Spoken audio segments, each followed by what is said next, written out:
Welcome to this review of liability-driven and index-based strategies. So we start off here looking at the duration family tree again. We already saw this in the core.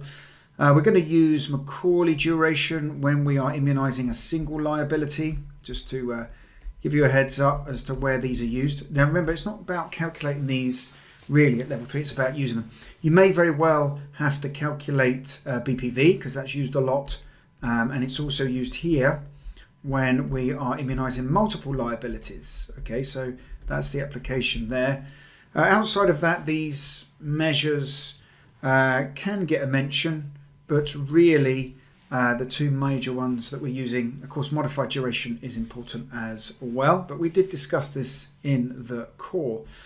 Convexity, we've seen this as well in the core, and a key point here is that convexity is associated with dispersed cash flows in terms of time. So if you have lots of cash flows that are a long way away from the average time in terms of when they occur, then you're going to have a lot of convexity when you look at how the price of the bond behaves relative to its yield. Remember, you can't have zero convexity.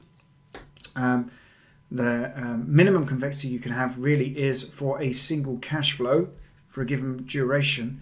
The minimum convexity you can have is for a single cash flow that happens at that time, and that will still have some convexity, like curve 2 here.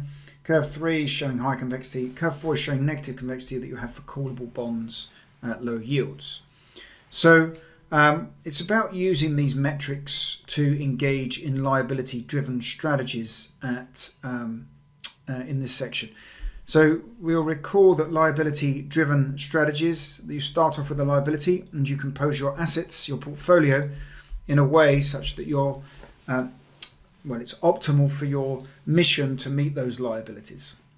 Contrast that with asset-driven liabilities, where we build up liabilities that help us really to fund our assets, which tend to be fixed. You might do that for, say, a bank that has long-term mortgages that it can't sell easily, or a company that's invested in property and getting fixed income from that and is looking to manage how it finances those properties.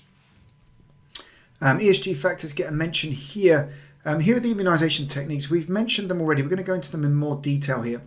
But cash flow matching, we buy the right amount of bonds such that cash flows are met by the bonds.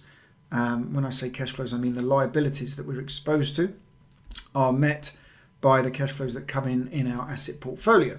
All right, we did briefly discuss that in a little bit more detail in the core, but more for our discussion here is duration matching, or basic immunization of duration.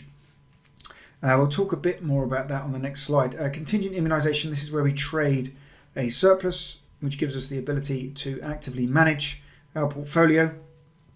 Surplus is how much we've got in excess of what we need given a target liability.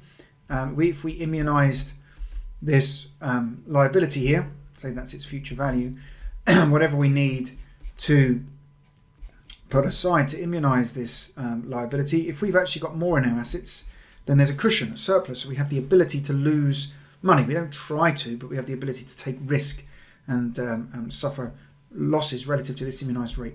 If we lose the surplus, then we immediately just hit immunize and engage in duration matching at that stage.